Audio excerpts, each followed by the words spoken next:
trabajadores. Siempre he sentido una enorme satisfacción, pero desde hoy sentiré un verdadero orgullo de argentino, porque interpreto este movimiento colectivo como el renacimiento de una conciencia de los trabajadores. Una conciencia de los trabajadores que es lo único que puede hacer grande e inmortal la patria.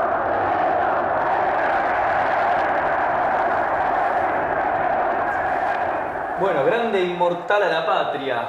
Bienvenidas, bienvenidos a este episodio de No Están Así, que hoy tengo el placer de compartir acá. ¿Cómo están, compañeras y compañeros?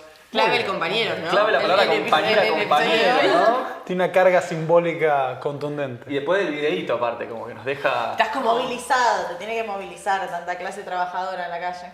Nabu, ¿cómo lo veo? ¿Te gustó el videito? Y ya fuerte, ¿no? Porque arranca con la primera palabra que dice es trabajadores, ¿no? O sea, ya le está hablando un sujeto social. Y aparte como el lenguaje escatológico, cargado, la conciencia, lo colectivo, me encantó. Bueno, en principio, en este episodio de No Están Así, teníamos ganas de compartir y conversar sobre el peronismo, que por supuesto es una palabra que está muy cargada de historia. Acá tenemos a Pablito que va a empezar en un momento a desarrollar eso. Y que también creo que a veces cuando una palabra, no sé qué les parece a ustedes, yo siento que cuando una palabra está muy cargada de historia también queda muy deformado su contenido y su significado, muy vapuleada y a veces, bueno, se instala en el sentido común de una manera que quizá la podemos pensar de otra manera, ¿no? Entonces, peronismo, el episodio de hoy No Están Así. Quería leer los ejes que hemos preparado. A ver qué les parece. ordenaditos, arrancamos ordenaditos. El aula de la universidad, pero no, hemos preparado una serie de ejes con No está las bueno compañeras. adelantarlo, está bueno adelantarlo. Hemos Como preparado... diría Perón, la organización vence al tiempo. O sea, que estar organizado hace que Totalmente. sea mejor. Y aparte porque digo, bueno, hay una serie de ejes que nos permiten clarificar este concepto Sí. y plantear desde dónde lo vamos a pensar. En lo que habíamos armado con el equipo es pensar el peronismo como inflexión histórico, como un momento, diría Benjamin, de interrupción de una cierta continuidad que venía siendo de una manera, de golpe pasa a ser de otra, como una construcción de una nueva subjetividad, también un término muy filosófico, la subjetividad, una nueva conciencia, ¿no? Dice ahí conciencia de los trabajadores, una forma de pensar la realidad social y política. Y después, me encantó, acá Inés va a retirar Tengo petardos tela a para morir. cortar. Peronismo barra, no peronismo y antiperonismo, peronismo barrita antiperonismo. El conflicto, coyunturas, idas Me y gusta la vueltas. aclaración barrita. Barrita. Porque hay que ver qué tan distinto es. Totalmente. Entonces vamos a estar conversando esto. Compañeras y compañeros, un bocadito, ¿qué les parece? Hay un punto para Me mí gusta cuando Pablo habla así. central. Se Se pone tengo serio. esta cuestión Hay un punto. de la Se pone docencia, recto, ¿viste? Se de endereza. la docencia de la historia. Creo que un punto central a la hora de pensar el 17 de octubre es justamente su carácter de punto de inflexión en la historia argentina. Hasta 1945 la historia argentina estaba atravesada por un conjunto de partidos políticos tradicionales, radicales, conservadores, socialistas, liberales. Y a partir de ese 17 de octubre, que permite irrumpir a un nuevo sujeto histórico, que es esa clase obrera identificada con la figura de Juan Domingo Perón, vamos a tener la emergencia, no solo de un movimiento social, sino de un movimiento político que parte al sistema político argentino y representa a su vez un parteaguas en la historia nacional. El peronismo es sobradamente el movimiento político más importante de la Argentina contemporánea, pero además cambió para siempre la forma de concebir cómo estaba organizado el país y cómo funcionaba el sistema político de ese país. Sí. Para mí estaba bueno pensarlo también en base al video que veíamos, a esa clase trabajadora que está en la calle a las 11:30 de la noche pidiendo justamente por la liberación de alguien que entienden que es un líder, porque es un líder que consiguió conquistas concretas, conquistas materiales, conquistas históricas del sindicalismo de la Argentina y que es un punto de inflexión en el sentido de, bueno, tenés un montón de gente diciendo yo apuesto a esta persona porque esta persona generó todos estos cambios y apuesto a esta persona para que siga generando esos cambios para la clase trabajadora. Entonces se empieza a dar en este Día de la Lealtad una lealtad en dos sentidos, ¿no? Por un lado, estos trabajadores que estuvieron todo el día recorriendo desde las fábricas hasta Plaza de Mayo buscando más trabajadores, convenciendo y haciendo un paraguas, un marco más amplio de lo que venían siendo los movimientos socialistas, anarquistas, que eran como, bueno, esas semillas de movimiento de trabajadores, pero que ese 17 de octubre llegan a esa Plaza de Mayo y se ve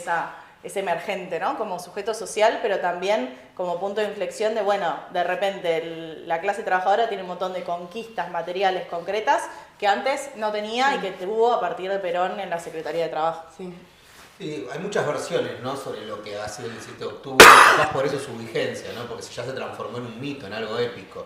Pero por general los críticos al peronismo suelen pensar que el 17 de octubre fue un armado desde Perón, o sea, desde arriba hacia abajo, ¿no? Y en realidad, por lo menos cuando uno va a muchos relatos de la época y trata de reconstruir lo que pasó ese día, fue clave el rol de los dirigentes intermedios, es decir, lo que eran los dirigentes de la intersindical, ¿no? Uno diría que más bien fue al revés.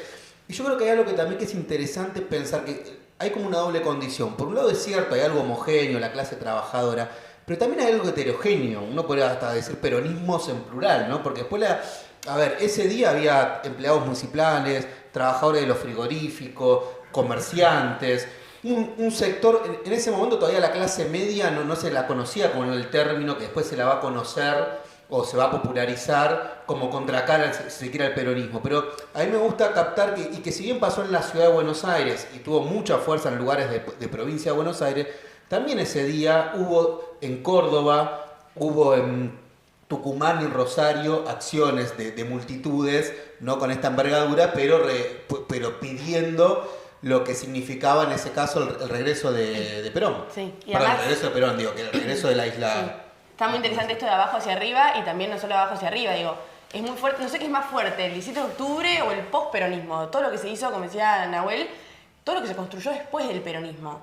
Es muy fuerte pensarlo así, de hecho rompió con todas las categorías. Yo creo que la derecha está bastante contenta igual con el peronismo porque desplazó a la izquierda. Digo, yo he escuchado gente de derecha decir gracias al peronismo no existe la izquierda hoy en día fuerte. Entonces, a diferencia de una cuestión hasta internacional, vos decías el plano nacional, la dicotomía izquierda-derecha en este país cambió casi para siempre con el peronismo. Entonces ya pasó a ser peronismo-antiperonismo, cosa que quizás cualquier hermano latinoamericano, o no tanto latinoamericano, pero europeos, no entienden la diferencia de qué es el peronismo. Es de izquierda, es de derecha, también no solo la heterogeneidad en el público de aquel día en la plaza, que también Alejandro Grimson lo reconstruye muy bien, gente con traje y gente, los famosos descamisados, también incluso ideológicamente, ¿qué es el peronismo? Y perdón, pero también dentro del peronismo, ¿no? Porque ahí vas a tener los peronistas, Sí. bueno, del primer Perón, de la Secretaría de Trabajo, del segundo Perón, ¿no? Y empiezan discusiones también dentro del propio peronismo de qué Perón es el que se termina reivindicando. Ahí pienso, me quedo con muchas cosas cuando los escucho, y mi cabeza como, ¿no? Está como así. Lo primero que pienso es que el peronismo fue más que Perón. O sea, no Sí. se puede reducir a la persona. Sí. Mucha gente reduce a veces un movimiento político al personalismo, ¿no? A la figura encarnada de un líder. Y pienso que, digamos, en términos históricos, el peronismo fue más que Perón. Y pienso también, y quizás como podríamos ponerlo como disparador del encuentro de hoy, si es que les parece bien, ¿por qué pensar el peronismo hoy? ¿Cuál es el leitmotiv de ese pensamiento? ¿Por qué es necesario reflexionar esto desde un punto de vista crítico e interdisciplinar? Y además de eso, en filosofía, por ejemplo, los que hacemos filosofía nos gusta mucho encontrar los mitos dentro de una idea, ¿no? ¿Qué es mítico y qué es real? Es una cosa muy platónica, tratar de separar la paja del trigo. Yo creo que el peronismo hoy, por ejemplo, como decía recién Cande o Inés, creo, el peronismo fue fascismo, el peronismo fue estatismo, fue la derecha, fue izquierda, fue demagogia. Digo, esas cosas que están muy coaguladas en el sentir y en el pensar, me parece que estaría bueno reponer esos debates hoy. No, a mí me parece, Ainahue, dos cosas, ¿no? Vos fijate en lo que decías al principio del peronismo excede a Perón, que incluso Perón en vida, había peronistas que hablaban del peronismo sin Perón. Cuando fue la época de Bandor, que Perón estaba exiliado, había sectores del peronismo que decían peronismo sin Perón con Perón en vida. O sea, ya cuando el sujeto era el propio protagonista de la historia se hablaba de ese movimiento más allá de ese sujeto. Y pues yo creo que ahí vos traes algo que es clave, que es, bueno, la vigencia, ¿no?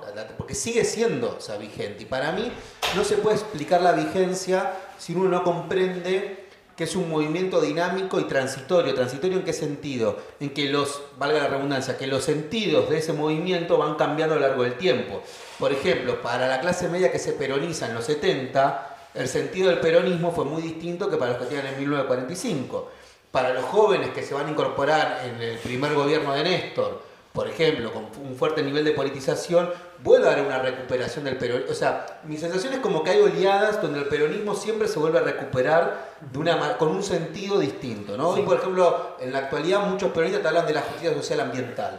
Por darte un ejemplo, ¿no? Dicen, somos peronistas y queremos la justicia social ambiental. Bueno, ahí tenés un concepto de justicia social que lo trae Perón, incluso ahora creo que el propio Milei lo bastardea permanentemente, y aparece la idea de justicia social ambiental. Entonces yo creo que si el peronismo no hubiera logrado resignificarse, reapropiarse, en el sentido de la CLO, el significante vacío, ir cobrando distintas demandas según las épocas, probablemente hubiera sido un movimiento que hubiera quedado en el museo, y no queda en el museo. Y más bien uno diría que en los próximos años va a seguir siendo un movimiento trascendental. Pero también yo creo que fue el único movimiento que reivindicó esa heterogeneidad. No hay salvo ahora en la actualidad a veces, ¿no? Pero no hay un puro peronismo que quizás, como otras maneras, se lo criticaba en la época, ¿no? De, bueno, pará, sos clase trabajadora, ¿qué es el peronismo? Es el único movimiento que pudo reapropiarse y resignificar ese dinamismo, a diferencia de otros. Bueno, hay un punto importante en esto de que el peronismo trasciende a Perón. Ezequiel Adamowski tiene un análisis en el que sostiene que Perón, como parte del régimen, ¿no? de la Revolución de Junio, de la dictadura del 43, pensaba en organizar a la clase trabajadora a través de los sindicatos, la intervención del Estado, pensaba en un Estado fuerte, pensaba en una poderosa industria, pero también en un ejército poderoso. Y es en sí la irrupción del 17 de octubre, de esas masas que se movilizan espontáneamente, la que le terminan dotando ese movimiento que se está conformando de un carácter eminentemente plebeyo.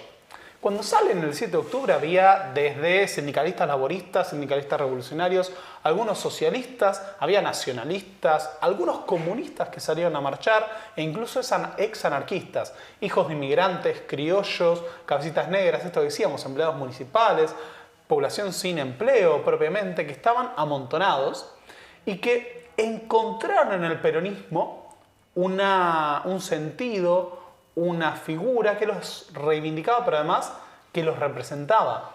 Y el peronismo lo que va a hacer, al momento de conformarse como movimiento político, es nutrirse de experiencias anteriores. A las filas del peronismo ingresan ex-radicales, ex-socialistas, nacionalistas, incluso conservadores populares, sindicalistas revolucionarios agrupados en lo que fue en su momento el Partido Laborista. Así que lo que hace el peronismo es reconfigurar todo el mapa político y social de la Argentina, pero no surge una tabula rasa. Lo que hace es romper cómo funcionaba y darle voz, darle un liderazgo a todas esas expresiones diversas que hasta ese momento no se pueden encauzar en una única dirección. Y por eso para mí es tan importante el 17 de octubre como hito, porque también está esa capacidad de representar en base a conquistas materiales concretas, digamos, en base a la política como forma de mejorar la vida de las personas. Gente que había logrado conquistar derechos históricos a partir del trabajo de Perón en su gestión de una dirección de trabajo a una secretaría de trabajo. Y ahí yo no lo veo tan lineal en el sentido de cómo el peronismo se va reconfigurando, porque si uno ve la experiencia al final del menemismo, podrías pensar, bueno, el peronismo estaba casi muerto y revive con las experiencias kirchneristas, y hay que ver qué sucede. Yo creo que hay una historia muy potente del peronismo que se ancla en mejorarle la vida a la gente, en que logró ser una política de mejorar la vida de la gente. Y también ha logrado, en otros momentos de su historia, no mejorarle la vida de la gente, en todo caso, empeorar el desarrollo de la Argentina. Entonces, digo, en esa flexibilidad, por momentos recupera esas banderas y por momentos no. Y ahí está esa disputa de, bueno, ¿qué peronismo es el que vamos a reivindicar y con qué banderas? Ahí, perdón, creo que estaba por decir algo. No, me quedé pensando... como esto que dice Cande me parece súper importante, volviendo a la cuestión de los mitos. Por ejemplo, cuando se dice, hace 70 años que gobierna el peronismo. No, sí. Hay que deconstruir ese sentido común, porque como dice Cande, ¿qué entendemos por peronismo? ¿Qué peronismo? ¿Es el peronismo como partido o el peronismo como filosofía política? ¿De qué estamos hablando? O por ejemplo hoy, cuando se dice que gobierna el peronismo. No, yo creo que es una pregunta, incluso podemos tener el debate de si lo que hay hoy es peronismo o no, o en qué sentido. Sí. Digo, preguntas que se me ocurren mientras que los escucho, pero les quería hacer una propuesta, perdón que traiga así como al profe que va como dando el debate, no sé, es muy espontáneo. Es necesario, Es muy de la facu, ¿no? Cuando tengo que explicar un tema. ¿Se puede desde la sociología, la economía, la filosofía, la historia y la antropología responder a la pregunta de por qué fue un punto de inflexión? Porque uno sé que es el 17 de octubre con punto de inflexión. Yo recién lo escuchaba a Pablo atentamente y él dice, bueno, capaz es un punto de inflexión, pero no es una discontinuidad. No es una discontinuidad histórica, sino una inflexión como que reformula cosas del pasado. Entonces, bueno, punto de inflexión, discontinuidad, ¿en qué sentido? ¿Qué trae de lo viejo? Esta idea gramsciana de se configura algo de lo nuevo, pero que todavía está lo viejo latente. Sí, para mí no hay una discontinuidad histórica, pero sí hay una discontinuidad subjetiva. Porque en esos momentos las categorías cambian. O sea, la gente se define, yo me estoy salteando puntos, ya sé que esto después lo vamos a hablar, pero la gente se empieza a definir como peronista y antiperonista y eso hasta el día de hoy lo es. Entonces, más allá de la historia, que ya sabemos que Perón se rodeaba y se codeaba con un montón de asesores de diferentes grupos políticos, no es lo mismo el Perón de la historia que el Perón para la gente. Entonces, pero antropológicamente hablando, Inés, perdona, antropológicamente hablando, yo veo como persona de la antropología que cambiaron las formas de vivir del humano durante el peronismo, por ejemplo. Cambiaron las formas, sí, a ver, formas tangibles sí, pero también las formas categóricas de definirse. Entonces, digo, la palabra trabajador, decíamos, es lo primero que dice Perón, no es casualidad. Entonces, la gente se empieza a subjetivar como peronista, como trabajador, digo, las palabras empiezan a aflorar, digo, desde la antropología también se trabaja mucho de, bueno, cómo uno se nombra. Entonces hay una cuestión que hasta parece primaria, como el jardín, como cómo nos nombramos. En la escena social hay otros nombres, entonces ahí cambia, no creo tanto desde la parte política del arco, porque también hay gente que analiza las políticas públicas y las posturas de Perón son diversas, no es que uno puede decir esto sí es un punto de inflexión, sí es un punto de inflexión en cómo la gente empieza a aparecer y a emerger como sujeto social y también los que empiezan a ser detractores de ese sujeto social, ¿no? Empieza como un yo y nosotros constante, que ahí arranca una pelea en donde el antiperonismo fomenta el peronismo y viceversa y hasta el día de hoy. No sé qué opinan las diferentes No, estoy disciplinas. absolutamente de acuerdo, pero además en ese punto lo que yo quería señalar es esto. Hasta 1945 vos pensabas la política argentina y pensabas en esto. Los radicales, los conservadores, los radicales gobiernan por las elecciones, un golpe de Estado termina con eso, se forma un acuerdo. Y en las elecciones del 46, un tipo que entre comillas era un outsider de la política, que es Perón, derrota una coalición que tiene a todos los partidos políticos tradicionales. En la Unión Democrática estaban socialistas, comunistas, radicales, demócratas, progresistas, conservadores, y esa fuerza política los derrota y reconfigura el mapa político de la Argentina. Y ahora en adelante vamos a debatir peronismo y antiperonismo. Y además va a haber una obra de transformación de lo que es el alcance del Estado, el arco de competencias sobre la vida social, la vida económica, la vida política sobre la que influye el Estado, que supone realmente una refundación de la Argentina. Así que sí, el peronismo es un punto de inflexión en la historia. A lo que yo quiero atender es a que no es que de repente aparecieron peronistas de la nada, sino que había un movimiento obrero, había expresiones políticas, había distintas expresiones del nacionalismo popular, del nacionalismo plebeyo, que encontraron en el peronismo una representación que los aglutinaba. Y te agrego algo de la plaza, que recién decía Pablo, el antiperonismo fue también la cuna del peronismo. O sea, que la gente haya visto esa plaza llena de trabajadores, por más de que era heterogéneo, también le dio mucho peso al peronismo. O sea, ¿qué más querés que tener un enemigo? Entonces, también esa dicotomía generó para mí el punto de inflexión. No quiero... Sí, yo creo que, a ver, tomo esto último que decía Pablo. A mí me parece, no es que no había un sujeto social y surge un sujeto social con el peronismo. Lo que pasa es que ese sujeto social se simboliza, se sintetiza, ¿no? En ese sentido, para mí hay dos cuestiones que son claves. Una la trabaja Portantiero, que es muy interesante, que también el peronismo es el fracaso de la élite. ¿En qué sentido? Hay un cosa llamado el Plan Pinedo, que hay una discusión en la propia élite que dice, bueno, ¿qué empezamos a hacer con la nueva mano de obra industrial que hay en la Argentina? Bueno, lo que hacemos es lo vivimos subordinando porque somos rentistas y no le damos ni siquiera como ciudadanos de segunda, que es lo que sería la élite más rancia, la oligarquía, que es lo que terminó primando, o algunos proyectos dentro del propio la lógica oligarquía, dice, bueno, si vos no contenés a este sector, en algún momento se va a canalizar por otros lados. Eso ya la oligarquía y las élites lo discuten desde 1930.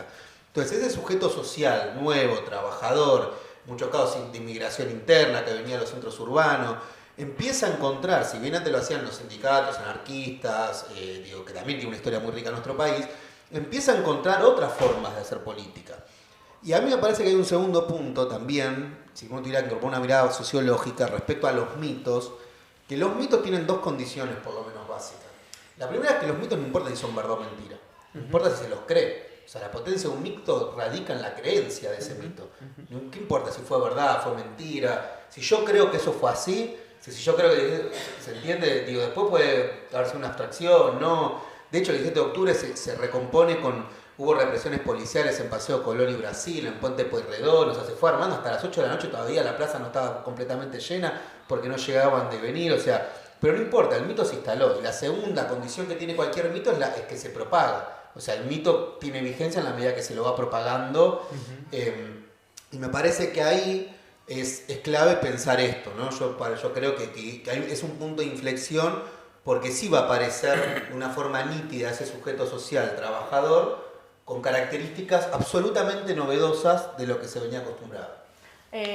Yo ahí traigo la parte económica en el sentido de, bueno, también hay un cambio en el modelo económico de Argentina, que está saliendo de ese modelo agroexportador y que tiene una década de crisis después de esa salida del modelo agroexportador, donde tenés una nueva clase trabajadora que ya no es...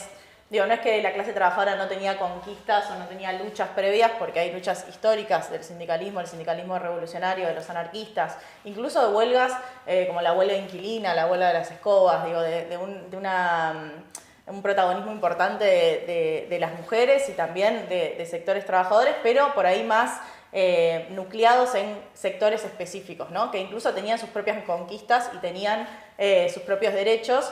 Y lo que hace esto es también consolidar un modelo que tiene que ver con un modelo de sustitución de importaciones, que tiene que ver con una industrialización incipiente, con un nuevo sujeto y con esto de la inmigración interna, donde por ahí las consignas socialistas, anarquistas más importadas o de una clase trabajadora que venía más de los barcos, ¿no? Para traer a dichos más modernos, bueno, no lograban sembrar o se necesitaban consignas que tuvieran más especificidades nacionales, ¿no? Más especificidades locales y también sujetos más, más de acá, más criollos.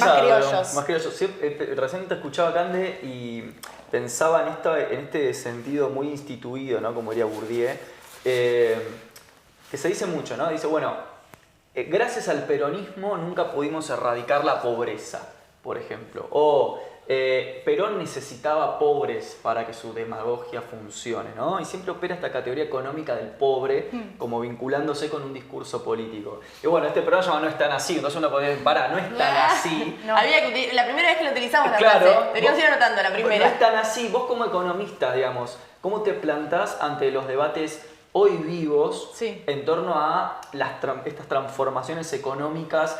¿Podría el peronismo haber erradicado la pobreza? Por ejemplo, estos debates sobre qué pasaba con la generación de villas al mismo tiempo que Perón estaba en el poder. Vos como economista, ¿cómo te plantás ahí? Hay un dato muy lindo de color, que es que el 17 de octubre también es el Día Internacional de Erradicación de la Pobreza. Esos días de la ONU, que nadie conoce, pero bueno, yo sí. La ONU peronista. Cosas lindas que suceden. Parte de esto, ¿no? Para usar el 17 de octubre también, el peronismo se consolida en un modelo que es industrial. El peronismo es intrínsecamente industrial y creo que, de hecho, todas las corrientes más modernas de economía social y solidaria, economía popular, la economía feminista, como todas estas críticas al concepto de qué es trabajo y qué no es trabajo, y si el sujeto sigue siendo ese trabajador de overall de 8 horas, tiene que ver con discutir justamente ese sujeto que es tan fundamental para el peronismo. ¿Por qué es fundamental? Porque ese 17 de octubre está sustentado en un movimiento sindicalista, principalmente, ¿no? Como en ese sindicalismo que tenía ya una trayectoria, pero que evidentemente necesitaba un paraguas más amplio.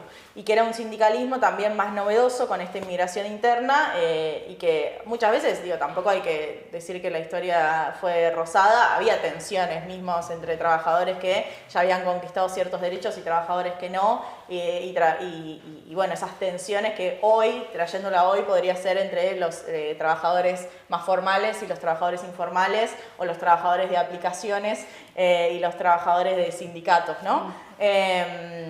Yo creo que hay algo de ese sujeto que está en disputa. Y después, en cuanto a la erradicación de la pobreza, digo, si vos querés erradicar la pobreza, la discusión no es tan estructural, me parece que es más sistémica. Y que en todo caso no hay que charlarla solo en Argentina y podemos traer la pregunta de, bueno, si podemos vivir en un mundo donde no haya pobres. Si vivimos en una forma de organización social que permitiría que no haya pobres. Independientemente del modelo de gobierno, por ejemplo. Independientemente de los modelos de gobierno. ¿Se accede al peronismo eso? Para mí excede al peronismo y hay algo de... Vivimos en una época donde, en términos de desarrollo tecnológico, podemos vivir en un mundo donde no haya personas que se mueran de hambre. Eso, tenemos el desarrollo tecnológico y tenemos las capacidades para hacerlo. El tema es que el foco no está puesto ahí. En categorías marxistas es un problema del modo de producción. Es un problema de la forma de organización social que tenemos. No tenemos una planificación de la producción, no tenemos una planificación del consumo. Entonces hay gente que se muere de hambre y hay comida que se quema. Y eso es una realidad que sucede. Pero es interesante, te pregunto, con lo económico, si Perón además no agarró en ese modelo industrial, digo, un modelo hipercapitalista. Entonces, por más de que había conciencia de los trabajadores, no es replanteémonos la estructura social de la distribución monetaria. Claro, sí, de hecho hay, pensemos que estamos hablando del 45, es un mundo donde existe la Unión Soviética, donde existe la URSS, Claro. donde existe un modelo que planifica centralizadamente su producción. El famoso plan quinquenal. Sí, más allá de las críticas que uno pueda hacer o no, también hay reivindicaciones, no sé, lo llevo al campo económico, ¿no? Pero como Keynes, un marxista lo va a odiar, ¿por qué? Porque es el que salvó al modelo capitalista en términos de ciencia económica, le dio como, solo no podía salir del crack del 29, entonces te ofreció una teoría donde el Estado podía permitir que siguiera esa sostenibilidad del sistema. Y Perón, en algún punto, en sentido de conquista de los trabajadores, también permite organizar esto donde, bueno, hasta dónde esa paz social no era necesaria para esa sostenibilidad del sistema capitalista. Son cambios estructurales, pero no son cambios sistémicos. Yo no creo que el peronismo se haya planteado ese cambio sistémico. ¿Qué piensa el historiador? En ese sentido, también hay que poner al peronismo en su contexto. El peronismo fue parte del momento de auge de lo que va a ser el estado de bienestar. Y se presentaba justamente como parte de un capitalismo en el que el desarrollo era compatible con la redistribución del ingreso. Cuando se habla de la democratización del bienestar, más allá de que algunos plantean las continuidades con el tema del Plan Pinedo y demás, y algunas políticas sociales de la década del 30, el peronismo va a llevar una obra de mejora del nivel de vida del conjunto de la población, que además se produce en un periodo muy reducido. Sí. Lo que fue el desarrollo del estado de bienestar o de la clase media, que en países avanzados tomó décadas, en Argentina se hizo en menos de 10 años. Y eso supuso un trauma incluso para la conformación de la identidad peronismo-antiperonismo. Porque dentro de esos márgenes del capitalismo vos tenías un discurso plebeyo, confrontativo de esto es la revolución justicialista. Y la revolución justicialista es que vos ahora vas a tener casa. Es que vos ahora vas a acceder a productos de consumo, te vas a ir de vacaciones. El Estado va a regular cómo funciona la economía, va a controlar el comercio exterior, pero a su vez también se compatibilizaba con otro discurso que es justamente hacer un culto de la buena vida. Hay muchas representaciones interesantes de lo que es la familia peronista o el modelo de la familia peronista. Y vos ves, y no es por decirlo peyorativamente, pero es muy similar al modelo de la clase media norteamericana al mismo tiempo. Te muestra una representación de el hombre que lee el diario, que está en casa, que maneja un auto, la mujer ama de casa, los hijos que juegan con juguetes de la industria nacional, que era muy similar a el modelo, me está faltando la palabra que quiero decir American en este momento, más allá del American Way of Life, there's no way as the American Way, pero había otra palabra que es justamente el aspiracional de la clase media del conjunto del mundo occidental. Sí. El peronismo presentó una revolución de la distribución de la riqueza, como lo pensaba, con este avance del Estado, con estas reformas, y al mismo tiempo subjetivó una parte de la población en el espíritu de la clase media consumista. Sí. Uno de los grandes problemas, diría yo, y es parte de esa conformación de la dicotomía peronismo-antiperonismo, es que el modelo que impulsa el peronismo fortalecía esas aspiraciones de la clase media y del consumo y del acceso al bienestar. Sí, en cierto punto, perdón, retomando eso, si vamos a Marx, digo, Perón quería trabajadores alienados en ese aspecto. La idea de que vos venías del trabajo, dormías y al día siguiente volvías a la fábrica, la idea de la fábrica al trabajo y demás, digo, no es algo de izquierda, pero lo interesante de eso es que justamente la palabra, el dogma, no lo dogmático, surge de ahí y me parece que no hay como que dejarla de lado. No solo por la gente que critica lo que traía también Pablo del Estado, ¿no? Evitándole de máquinas de coser a las mujeres, la idea de que el Estado te iba a proveer de vacaciones, de casas, de préstamos, ¿no? La idea de un Estado presente, pero también la izquierda que corría, si se quiere por izquierda, decía, toda esta gente es gente que está siendo dogmatizada, porque no es un cambio, porque a Perón se gestó de abajo para arriba, pero hay que ver si después se continuó en ese sentido de abajo para arriba cuando el Estado bajaba las máquinas, cuando el Estado bajaba las vacaciones pagas, había también el Estado había cambiado y era interesante cómo aparecen unas categorías rarísimas de racismo en el medio de dirigentes de izquierda diciendo que eran básicamente gente no trabajadora, que no era ilustrada, que por eso seguía a Perón, ¿no? La idea de que Perón en realidad era, que esto comparte derecha e izquierda, por eso el fenómeno de la dicotomía Perón-antiperonismo unió a la izquierda a la derecha, que es como, wow, no era posible hasta ese momento, volviéndolo al punto de inflexión. Eso sucede mucho cuando hay grandes movimientos, ¿no? Históricos, políticos y filosóficos. Hegel Sí. tuvo un hegelianismo de Sí. izquierda y un hegelianismo de derecha, ¿no? Sí. No, pero además unió en el antiperonismo. Entonces lo loco es que lo dogmático, que ahora se puede correr a lo populista, si se quiere traer algo más coyuntural, trae a las críticas de izquierda por esas personas alienadas con el sistema, que siguen a una persona que es como un padre que les da cosas del Estado, entonces no están como empoderados en ese sentido, tomando el sistema a los trabajadores, sino que están siendo como sí, bien llevados, si se quiere, dentro del sistema, y la derecha que decía que, por supuesto, era algo dogmático, porque, no sé, desde Borges hasta Cortázar, una izquierda y una derecha, se detestaban el peronismo, digo, por las mismas razones, por el famoso lo dogmático. Yo quería agregar en relación a esto, ¿en qué sentido desde lo filosófico fue, ¿no? También, Claro. o sea, ¿qué puede decir la filosofía en relación a este fenómeno? Porque también fue un punto de inflexión que se piensa desde el campo de la filosofía y sobre todo de la filosofía política, que para mí lo disruptivo, lo interruptivo o la instancia de inflexión del peronismo puede ser pensada desde dos lugares filosóficos. Por un lado, como usar la filosofía política para entender el fenómeno peronista, como todas estas coordenadas que estamos pensando, por ejemplo. El peronismo viene como fenómeno histórico a disputar el sentido de que lo político se hace a partir de un contrato social, que era una idea muy instalada en la Ilustración europea, la idea del famoso pacto o contrato, que es siempre un contrato entre individuos libres, soberanos, racionales, que se juntan y forman un Estado, muy Rousseau, muy Locke, muy Hobbes. Toda esa doctrina del contrato social supone un tipo de sujeto político que no es el sujeto del peronismo, pero tampoco lo fue el sujeto de Mussolini o de Hitler, o sea, de los nacionalismos, por ejemplo, europeos del siglo XX. Independientemente, no los estamos amalgamando, pero sí, por ejemplo, la sustitución de una base ilustrada, filosófica, por una base romántica, que es la filosofía de los nacionalismos, o sea, un romanticismo filosófico que apuesta más bien a una unidad del Estado y del pueblo a través de un espíritu nacional, la pertenencia a una tierra, la importancia de la costumbre, la tradición, como motores del amalgamiento social, mucho más que la razón ilustrada del contrato social, ¿no? Por eso también, en un punto, los romanticismos políticos, como fue el peronismo, son contrainstrumentales, es decir, a diferencia de la idea del contrato social, donde lo político surge como una estrategia, como un cálculo para evitar la masacre, ¿no? De que nos matamos todos en estado de naturaleza, entonces calculamos la conformación de un Estado por cuestión de conveniencia.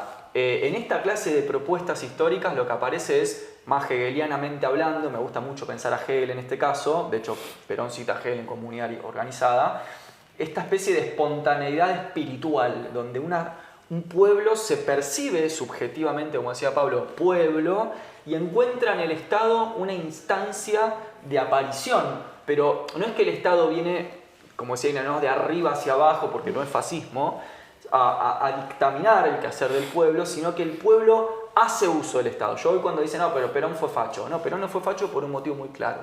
En el fascismo es el Estado el que dictamina y digita la dinámica social.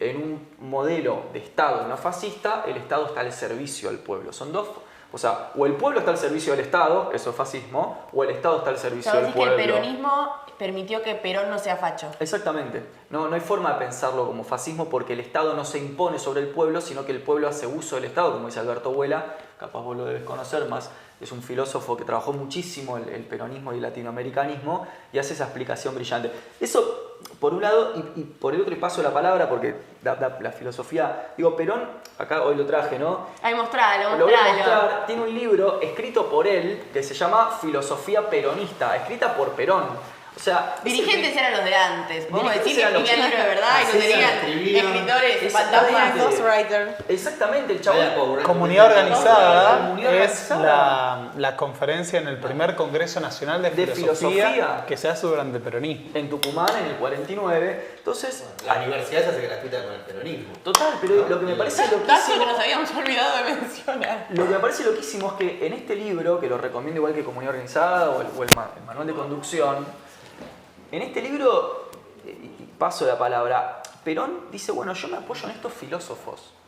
O sea, estudia a los filósofos, los cita, los desarrolla y dice, bueno, yo me apoyo en Tomás de Aquino, me apoyo en Rousseau, en Aristóteles, en Hegel, hablo de la modernidad, de la antigüedad, y dice, me parece impresionante que sea quizás la única expresión política en la historia argentina, y paso la palabra a ver qué piensan ustedes, que tuvo una filosofía política, o sea, que tuvo una doctrina y una teología y una forma sistemática de aunar una praxis política y económica, una relación con el pueblo, pero a partir del marco de una filosofía que para Perón, fíjense, ¿no? O sea, era central que tenga una filosofía, que tenga un enfoque. Entonces, me parece que en ese sentido no solamente fue un punto de inflexión, sino que quizás fue una singularidad histórica que no creo que se vuelva a repetir. Sí, yo creo que justamente un punto de inflexión también es cuando cambian las formas de concebir el mundo, ¿no? Por lo menos amplias capas sociales. Y en función de lo que hablaba Nahue, a mí me recordaba mucho el libro La razón populista de Laclau. Si bien uno puede tener sus críticas con algunas cuestiones, pero me acuerdo que hay una frase que dice algo así como la construcción de pueblo es el acto político democrático por excelencia, ¿no? Porque hay una idea de pensar que eran todos irracionales, ¿no? Una idea, viste, muy beberiana, tipo el líder carismático, entonces, bueno, iban por la dádiva, iban por la demagogia. O sea, aquel que iba a ese 17 de octubre a la plaza o a las otras plazas que se siguieron haciendo durante todo ese periodo que Pablo comentaba muy bien, de 10 años de transformación muy profunda estructural, como que siempre hay idea de irracional o que el que va porque hay algo a cambio, ¿no? Me parece que está bueno reponer que no, que es todo lo contrario, es un acto racional, es decir, son sujetos o son personas que de forma racional, más allá de la mística, lo emotivo que pueda tener un discurso, están definiendo hacer historia o hacer un camino siguiendo una determinada línea, pero y aparte con mucha lógica. ¿Por qué no lo harías?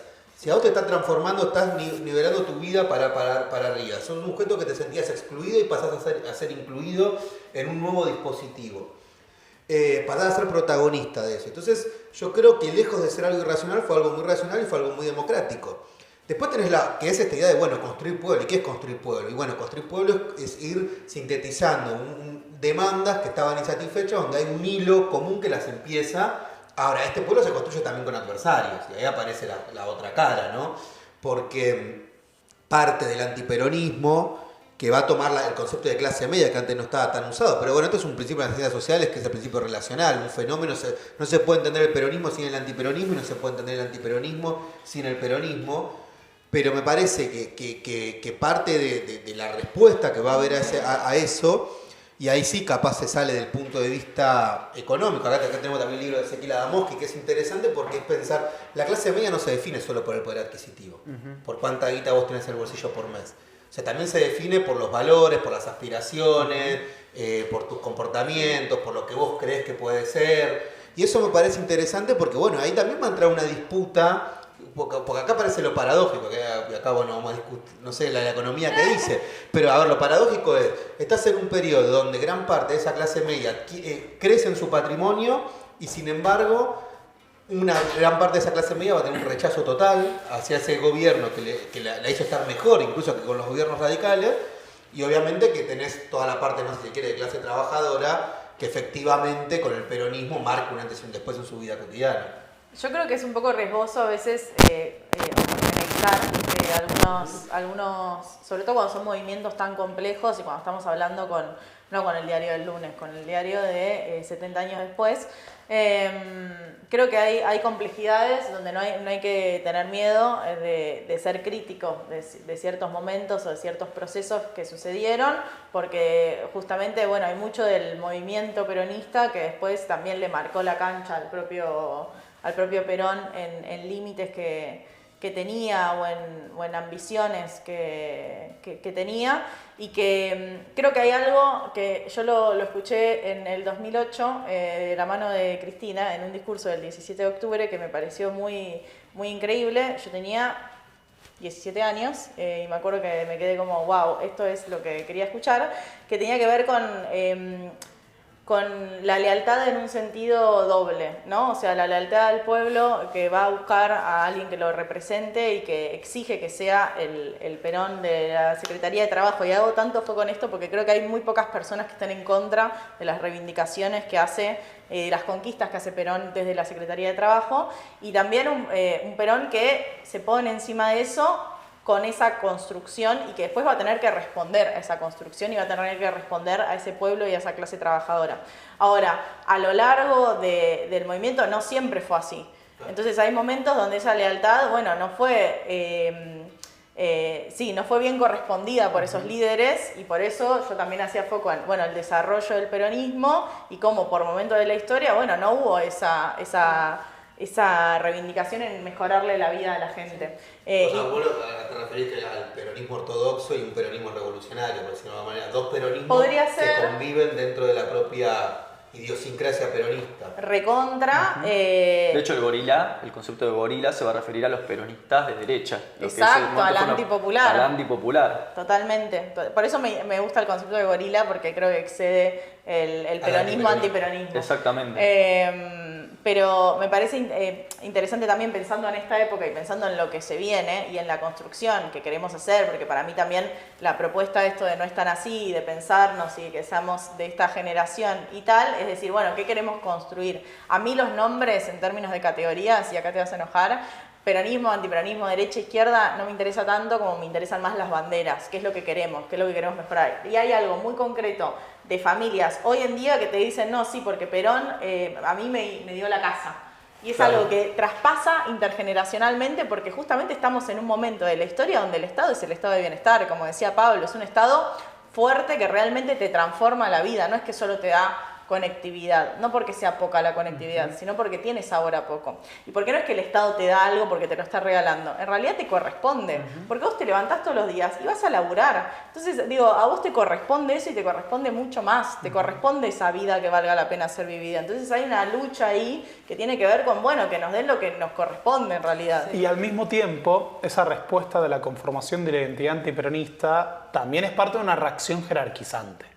Por eso esto de que el gorila es el antiperonista de derecha y demás, si bien hay quienes consideran que ser gorila trasciende izquierda-derecha, tiene que ver mucho con que esa revolución justicialista que se da, esa transformación radical de las estructuras, genera un rechazo en aquellos que sienten que no solo su representación como el cuerpo de la ciudadanía respetable, sino sus espacios de socialización, los hábitos como el deporte, el ocio, las vacaciones, son de repente invadidos por otros sectores y tienden a responder desde un discurso que no es solo jerarquizante, sino que hace gala de, por ejemplo, un culto a la matriz republicana frente a las transformaciones de la estatalidad, del avance del Estado, la matriz liberal, la idea de que hay un cuerpo, una ciudadanía respetable y ciertas reglas que el peronismo ha roto. Por eso es tan interesante que una de las principales supervivencias del antiperonismo es ese carácter republicano, defensor de las instituciones, frente al populismo, frente a la tiranía o, en otra época, como le decían, el nazifascismo, que era el peronismo. Algo que aparece, una última cosita, muy fuerte hoy en día con la exégesis del discurso liberal que estamos viendo. No, perdón, ahí para mí trajo Pablo algo que para mí es muy interesante, que es la idea del goce popular, ¿no? A las élites muchas veces les molesta, la idea viste que Jauretche decía, nada bueno puede hacerse sin alegría, ¿no? Nada grande puede hacerse sin alegría, los pueblos tristes no vencen. Y el peronismo también reafirma su identidad muchas veces desde la alegría, desde lo festivo, ¿no? Entonces, por lo general, las élites, cuando los sectores populares ejercen su derecho al ocio, son improductivos, son vagos, son... se entiende este punto, ¿no? Como si hubiera un goce selectivo, ¿no? Sí. Si hay un peronista yendo al Malva, ¿qué está diciendo este negro ahí en el Malva, no? Si es lo otro, no, bueno, está siendo muy creativo. Ahora, yo me quedé pensando, perdón, sí, no quiero hablar más, pero por ejemplo, el caso de mi abuela, una trabajadora, que con Perón se compró la casa y sin embargo ya votaba a Balbín. Y yo le pregunto, ¿y por qué vos votás a Balbín? Bueno, porque ella decía, bueno, porque no es que a mí me dieron la casa, yo me rompí el lomo laburando, claro, ¿no? Y después ella, o sea, siendo una persona no de clase media, de clase trabajadora, del conurbano, etcétera, y ahí empezó a operar otras fantasías, que era esta idea, bueno, a mí no me gustaba si me forzaban a ir a una marcha, a mí no me gustaba la idea de libertad, pero no en un sentido como hoy se dice libertad, ¿no? Entonces también a veces habría que preguntarse, lo tiro como pregunta, solemos asociar al antiperonismo solo a la clase media, o no sé si el antiperonismo, el no peronismo podemos decir, pero habría que preguntarnos si no hay en sectores populares también un no peronismo en eso, capaz que se la dejo picando a Pablo en ese periodo histórico. Ahí me parece que acá tengo una diferencia con Cande, justamente en relación a lo que dice Nau y a cómo se construye la subjetividad social durante estos procesos. Sí son importantes las categorías. ¿Por qué? Porque precisamente... No sabía que me iba a decir eso. No, pero digamos, la filosofía tiene la responsabilidad histórica de definir categorías y, como dice Gilles Deleuze, crear conceptos. ¿Pero por qué? ¿Porque somos ñoños? ¿Porque nos divierte? No, porque cuando pensamos esto, lo que todos queremos, por ejemplo, ¿no? ¿Qué es lo que todos queremos? Bueno, prima facie, digamos, a priori sí todos queremos una casa, o vivir mejor. Ahora, como dice Nau, y me parece muy pertinente, ¿qué pasa con la gente que cuando vive mejor, gracias a un tipo de gobierno, percibe que su vivir mejor no tiene ninguna relación con el gobierno o con el Estado, sino con su propio esfuerzo, lo cual es una distorsión, una percepción distorsionada de la realidad, como dice Castoriadis. Toda ideología es una forma de distorsión de la percepción de lo real, llena de fantasías y un montón de cosas. Típica persona, pero yo pago mis impuestos, ¿viste? Entonces yo creo que ahí es donde más que nunca tenemos que ir a las categorías y a los conceptos y decir, che, pará, la manera en la que vos percibís, deseás, fantaseás, justificás, legitimás o deslegitimás, está intrínsecamente relacionada con ciertas ideas o conceptos que tenemos en la cabeza. Y que la filosofía viene a meter ahí la cuchara. Por ejemplo, pongo otro ejemplo que me quedé pensando y paso ahí la palabra. Antes Nau dijo, el peronismo es democrático, dijiste algo más, otra palabra, democrático y... Es el acto político por excelencia. Sí, racional. Eso. Un filósofo político te va a decir, bueno, pará, ¿democrático en qué sentido? Porque la democracia, como dice Hernández Arregui, la democracia de Perón, del peronismo, era una democracia de masas popular, que no es lo que hoy nosotros entendemos como democracia, que la reducimos al electoralismo típicamente heredado de la visión liberal, ¿no? de la visión liberal electoral. Entonces, entonces tenemos ya dos tipos de democracia diferentes. Y el peronismo, por ejemplo, la gente que dice, no, pero la gente seguía a Perón por las prebendas, que hoy es el equivalente es el chori, la coca, si estás en una marcha, ¿no? Es equivalente, donde siempre se supone que el sujeto que acompaña al líder carismático lo hace de manera instintiva, animalesca, irracional, como comprado, ¿no? Toda esa es la invasión de categorías, como decía Pablo en su momento, burguesas, que vienen del establishment, de las élites, que han vinculado a lo político siempre con la selección de lo racional, el buen juicio, lo académico, la formación, que no pueden concebir como una persona que quizás no forma parte de las altas alcurnias académicas o sociales, sin embargo hace un juicio que no es ni primitivo, ni animalesco, ni irracional, ni instintivo, sino totalmente fundamentado para acompañar un movimiento. Entonces digo, las categorías para mí, hoy más que nunca hay que disputarlas. Yo también te voy a dar la segunda en las categorías, pero hay algo que para mí puedo decir la derecha. La derecha, no quería decirlo. De verdad. Pero digo, hay caja. Bueno, se vino vestida como una peronista ortodoxa. No lo soy, igual, pero venir vestida como... Eso podríamos decirlo, somos peronistas. ¿Somos peronistas? Esa es la pregunta que podríamos terminar y se la dejamos a ustedes. Si somos peronistas, ¿y por qué? ¿O no? Sino que también, hablamos de que las élites se quejaban de ese goce, y vos también mencionabas, de una democracia, bueno, ¿en qué sentido? Es mucho más viejo. O sea, digamos, Para mí es una cuestión netamente racista, y acá traigo la antropología, porque no es solo, las élites del 1900, de esa época, del 1900 ya arrancaban con el radicalismo de más a hacer Buenos Aires de traje, y vienen los descamisados, ¿no? Esta idea de que ahí la gente empezó a rechazar el peronismo. No, volvamos a civilización o barbarie, o sea, volvamos a lo que siempre se hizo sagrado de lo profano, la definición de lo sagrado y lo profano. Claro. Lo sagrado es lo ilustre, y lo profano es el pueblo disfrutando, es lo diabólico, o sea, el diablo... Hasta en México reivindicaron el diablo como forma de lo no occidental. Entonces, hay una cuestión que ya se vuelve de atrás, que realmente me pregunto, no quiero ser completamente desesperanzada, pero si se puede salir de esa primera división, si se quiere, que para mí no es Adán y Eva, sino es sagrado profano, porque justamente hasta el día de hoy hay una cuestión de el chori, todo lo que mencionábamos de la coyuntura, que vuelve también al inicio, en donde el salvaje era guiado por los instintos y el blanco era guiado por la racionalidad, en donde cuando el salvaje hacía algo racional igualmente era guiado por lo irracional. Entonces hay que ver si se puede pensar el peronismo por fuera de categorías racistas, que no solo incluye a la derecha, sino también a la izquierda, que mencionaba este dogmatismo. Hay que ver con qué cargamos, y por eso sí creo en las categorías, porque cuando el gobierno hace agua, las categorías afloran y tratan de sostener eso. No solo las categorías antiperonistas, como decía, racistas, sino también podemos, Anderson, cuando hablaba de comunidad imaginada, cuando en ese momento el peronismo no se sabe cuándo es lealtad y cuándo no, en términos de arriba para abajo, también hay una lealtad entre peronistas, no solo por la irracionalidad. Hay una cuestión de, yo imagino la palabra compañero, me parece súper importante.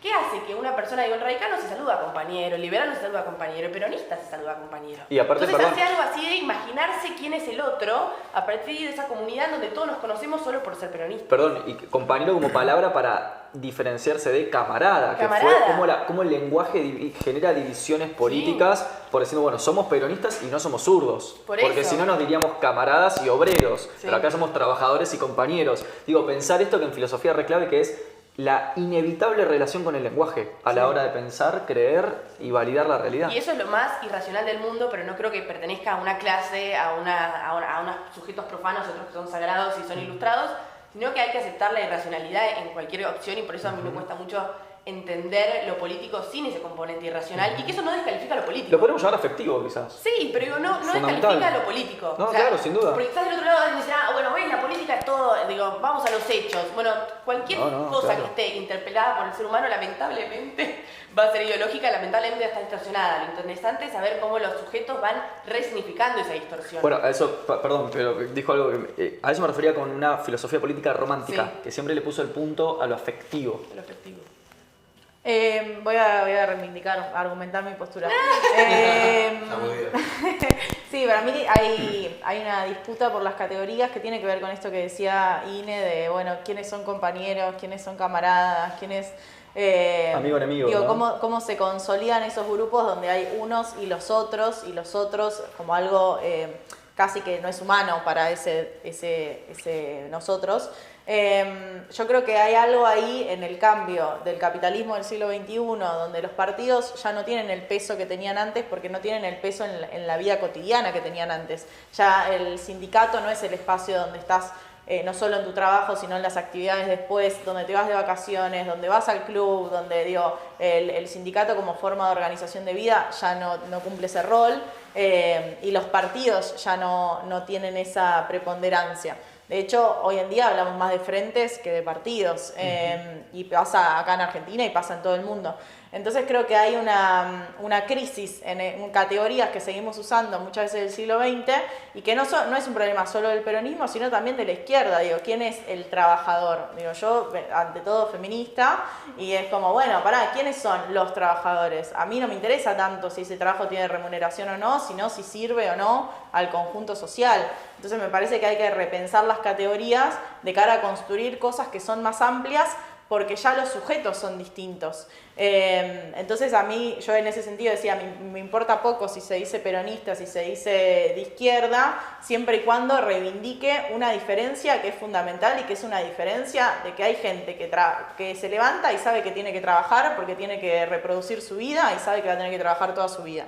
Y hay gente que se levanta y nació con la vida resuelta. Y nació con la vida resuelta él y sus próximas generaciones. Entonces ahí hay una distinción de clase. Hay gente que trabaja y hay otra gente que trabaja, y los dos son trabajadores trabajadores, pero después no se odian entre sí. También. No, pero hay algo que Bueno, para mí pero ya ahí es- entra la Y ahí categoría. entra la categoría. Pero hay una diferencia en lo que decía Ine, esto de que vos lo etiquetabas como racial, y es racial, y es, también tiene que ver la geopolítica y tiene que ver un montón de etiquetas que podemos poner, pero que en algún punto tiene que ver con algo que hace la reproducción humana y que hay gente que no tiene garantizada su reproducción humana, y hay gente que sí.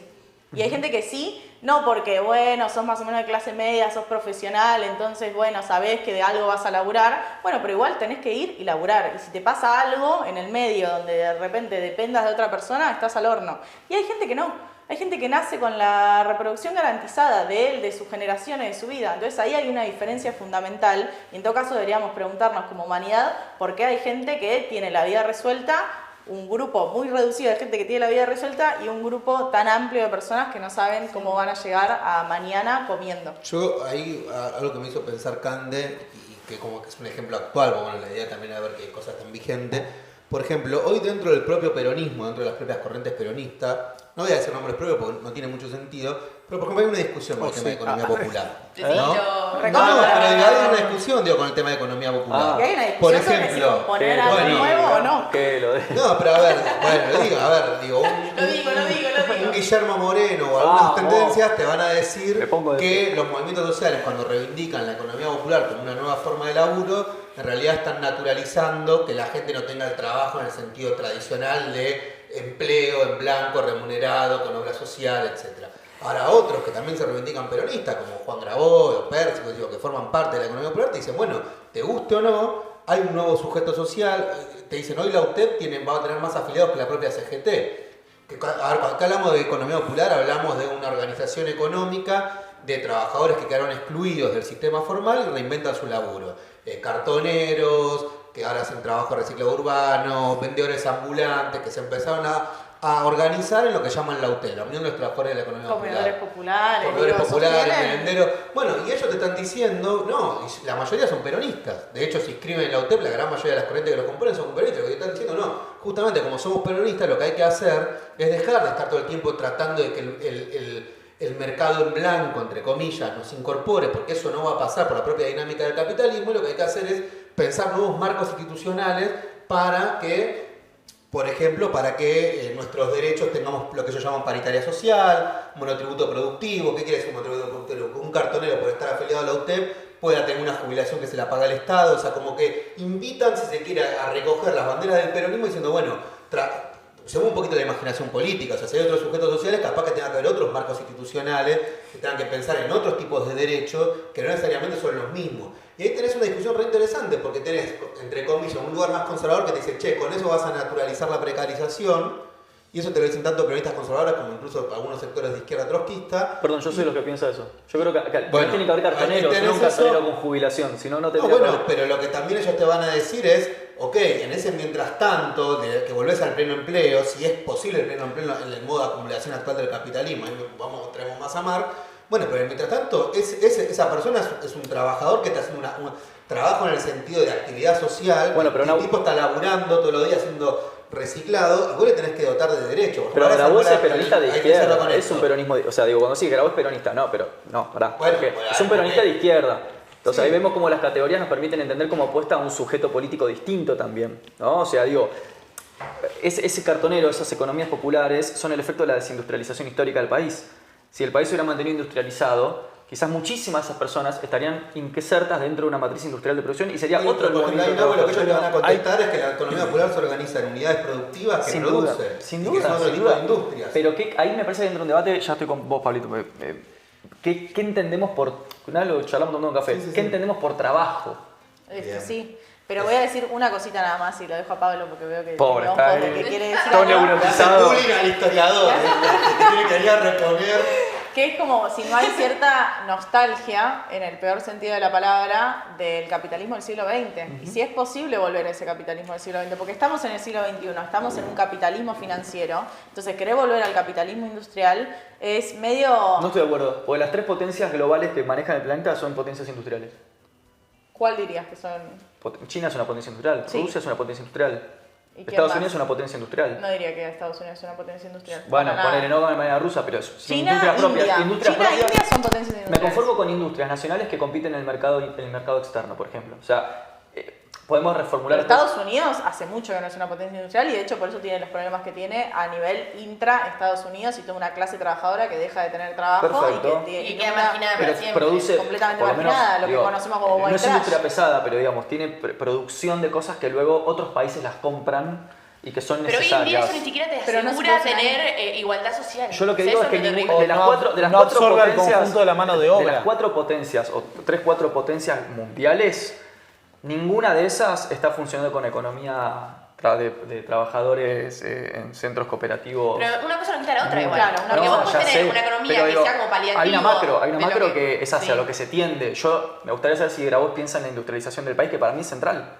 Pero hay una discusión que para mí tiene que ver con algo más amplio, más sistémico, que es, estamos en un capitalismo desde los 70 para acá, que es un capitalismo distinto Sin al duda. capitalismo entre el 30 y el Totalmente 70, de acuerdo. que era otro que antes de la crisis del 30. Que lamentablemente Entonces, va a haber que dejar de pensar. tener esa nostalgia de querer volver a un sujeto completamente industrializado, digo, para mí es importante la discusión de desarrollo en Argentina, pero tiene que ser un desarrollo más inclusivo, un desarrollo más grande y un desarrollo que entienda que el trabajo que hacen los recuperadores urbanos, los comedores populares y un montón de otros trabajos que se hacen en algo que parece como un trabajador de segunda, en realidad es fundamental y es parte de los trabajos esenciales para la sociedad. Estoy de acuerdo. No estoy diciendo eso igual, estoy diciendo otra cosa. Capaz no se entiende el planteo. Yo lo que Pero justamente...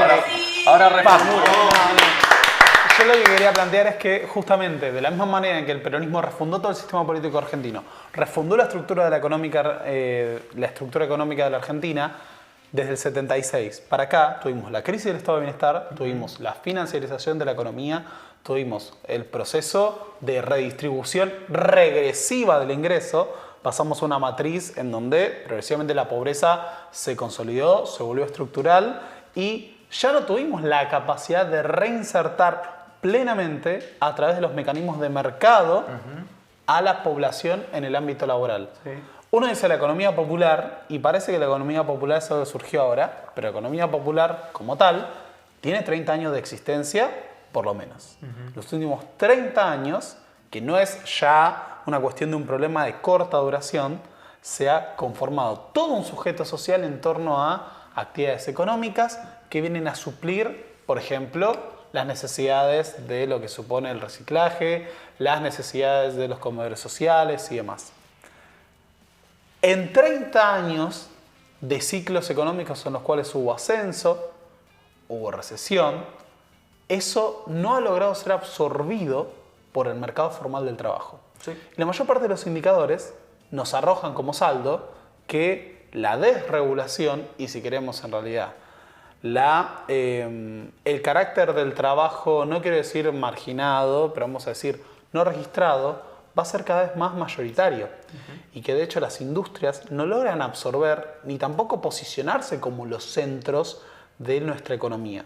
No solo en Argentina, sino que procesos de industrialización se están consolidando en otros espacios. Por ejemplo, hoy en día en Alemania el crecimiento económico no está atado a que cada vez haya más obreros industriales. Por dar un ejemplo de una potencia industrial en sectores como el automovilístico. China e India pueden suplir ese lugar porque la cantidad de mano de obra es infinita y los costes de esa mano de obra son muy bajas. Eso no nos puede permitir, por ejemplo, a nosotros en nuestras condiciones ligar redistribución de la riqueza, desarrollo industrial y competitividad exterior. Por eso, de la misma forma que el peronismo se ha reformulado y hemos tenido también un peronismo neoliberal con Menem, no, ya sé que podemos discutir que justamente no defendió las banderas del peronismo y demás, y tuvimos un neodesarrollismo durante el kirchnerismo, también tenemos que pensar que de cara al futuro, el desarrollo, la redistribución del ingreso y la conformación de ese imaginario del pueblo peronista va a ser muy difícil de sostener anclados en las banderas del 45. Y de hecho, quizás para ir cerrando, porque creo que si no nos vamos a meter a resolver el problema mundial, es que no sé qué tanto Perón y el peronismo más que Perón queda un poco, no solo el debate del modo productivo, sino también es un poco preso de la época, pero no en el mal sentido. Porque Kant recién decía, bueno, no es lo mismo el capitalismo del siglo XX ahora cuando tenemos especulación financiera. Entonces, Perón quizás supo no sé si me arriesgo a alguna cierta, no conclusión nunca, pero a cierto como análisis, Perón supo manejar muy bien la época, eso uno no puede tener dudas, pero también fue un sujeto de época. Entonces digo, hay que ver qué tanto el peronismo hoy en día podemos entrar y sumarnos a esta conversación de el hambre y el desarrollismo a nivel internacional. ¿Es la respuesta o en realidad ya lo excede y ya son otros temas los que estamos hablando? Y Perón fue un soldado de la época, si se quiere, que instaló categorías a nivel nacional, pero que tampoco puede ser la respuesta o el conflicto hacia un desarrollismo que no sabemos para dónde va. Yo creo como para ir cerrando que... Sí, quisiera decir lo que pienso en relación a todo esto, pero... No. Te manifestaste, no. Siento que te va a hacer bien decirlo. No, siento que todos me interpretaron algo que no estaba diciendo, entonces... Está bien, es parte de la charla. Digo, a ver... No estás en contra de la economía popular, eso, no puede ser nada monolítica la solución. Por supuesto, de acuerdo que no es monolítica. No es que estoy pensando en un país con 60 fábricas por cuadra. Entiendo, como todos los que estamos acá, porque todos venimos de los mismos campos de formación, que hay transformaciones del capitalismo, transformaciones de la sociedad, que no es lo mismo esta época que la otra. Sin embargo, creo que hay nuevos actores y sujetos sociales. Ahora, pensándolo en clave chomskiana, por ejemplo, geopolítica, de soberanía, yo quiero un país, digamos, un país, un territorio, una lectura geopolítica donde vos tenés capacidad armamentística, por ejemplo. O sea, en un mundo de hostilidad, de conquista de recursos naturales de otros territorios, yo quiero una Argentina que pueda hacer tanques, que pueda tener industria pesada, que tenga su propio abastecimiento químico, que tenga una clase trabajadora no marginal oficializada, sino, o no solamente eso, sino inserta teniendo en cuenta también esta idea de que el trabajo de esta calidad implica un tipo de subjetividad específico, también necesario para la defensa de los intereses de una nación. Digo, la diferencia que yo tengo es que yo veo la cuestión como global, veo que vivimos en un mundo donde hay cada vez más apropiación de recursos naturales, más problemas, conflictos bélicos, potencias que se están quedando con todo, y yo no sé si en ese mundo de conflicto, como diría Carl Schmitt, ¿no?, de amigo y enemigo, la soberanía necesaria para resistir y poner el escudo territorial que impida la apropiación de recursos naturales por otra potencia, por ejemplo, se logra con una economía popular generalizada. Que no estoy en contra de eso, estoy diciendo que no exista ese sujeto. Digo que pensar la industrialización nos permite pensar, por ejemplo, que Argentina pueda salir al mercado exterior a competir con China o con Estados Unidos y que hagamos aviones y tengamos otro tipo de cosas que me parece que bastante peronista. La dictadura vino a desactivar eso, no vino a desactivar la economía popular. Yo la lo que dictadura, creo es que no sé si son tan dicotómicos, capaz por cómo uno está pensado hoy en el presente sí, pero si uno tuviera que imaginar, uno dice, bueno, ¿cuáles son los sectores estratégicos de Argentina? El litio, Vaca Muerta, la industria del conocimiento, por ejemplo, son sectores que harían el desarrollo de nuestro país y lo podría colocar, bueno, y obviamente los sectores de siempre, ¿no? Pero lo que digo es que yo no sé, o sea, capaz que la economía popular es el nombre que encontraron esos sujetos para definirse en un contexto adverso, ¿no? Pero hay muchos países donde, por ejemplo, en realidad hay economías mixtas o son distintos roles que se asumen. El punto, porque, por ejemplo, también la economía popular te plantea el eje de salario básico universal para todos. Total.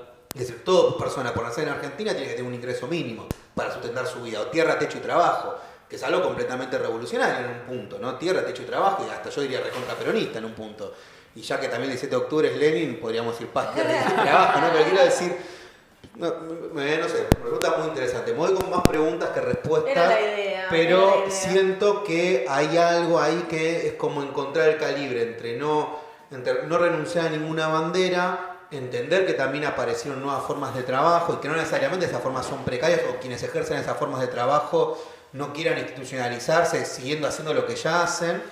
Y también entiendo el punto de Nahue de esto no puede ser que uno resigne a tener industrias adaptadas al capitalismo a nuevo tiempo, lo que sea, pero industria al fin, la industria del conocimiento es una industria que va a crecer y que nuestro país tiene por la propia, son uno de los países con mayores mano de obra calificada, si uno quiere poner, con mayores niveles de universidades, la exportación de software, Digo, son un montón de Total. cosas que pueden estar. Quiero Bueno, decir esa es mi una cosa reflexión final que para puede el ser un programa de hoy. puente, que puede Sí. ser un puente entre las dos, una cosita chiquita, que es que también discutir la industrialización, que en Argentina, por los niveles de productividad que tenemos y porque somos un país latinoamericano, entonces es una discusión propia de un país latinoamericano, necesitamos de algo que charlamos todos los días en esta coyuntura, que es de dólares, y esos dólares se producen principalmente en el campo, y la discusión de la economía popular y de tierra, techo y trabajo también tiene una discusión sobre la propiedad de esas tierras y la producción que hay en esas tierras y el rol del Estado en ese comercio exterior. Digo, Grabois,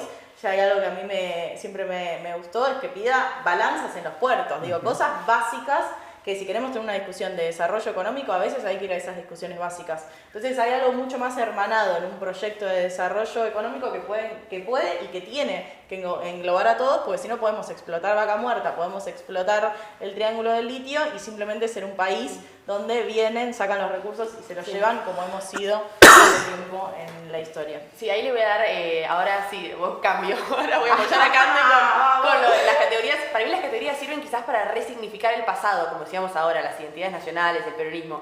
Pero estamos en un momento en donde ya las categorías nos quedan viejas, hasta es como un fetichismo de las viejas categorías que hay que implementar nuevas porque el mundo se nos pasa por encima, entonces es más las necesidades y quizás volver a lo básico que empezar a decir esto es una salida peronista, es una salida liberal, etcétera, porque ya las categorías creo que cuando hay una humanidad tan veloz en sentido tecnológico, las categorías no pueden ir detrás, se quedan como cortas. Entonces sí usarlas quizás para resignificar o entender los procesos históricos, acá y le hago el guiño para que pase Pablo a su reflexión, sino también, bueno, empezar a buscar las necesidades y resoluciones actuales que están lejos para mí el peronismo, antiperonismo, para también citar este capítulo, son nuevas y lamentablemente va a haber que acomodarnos a los nuevos tiempos con nuevas categorías que todavía creo que desconocemos.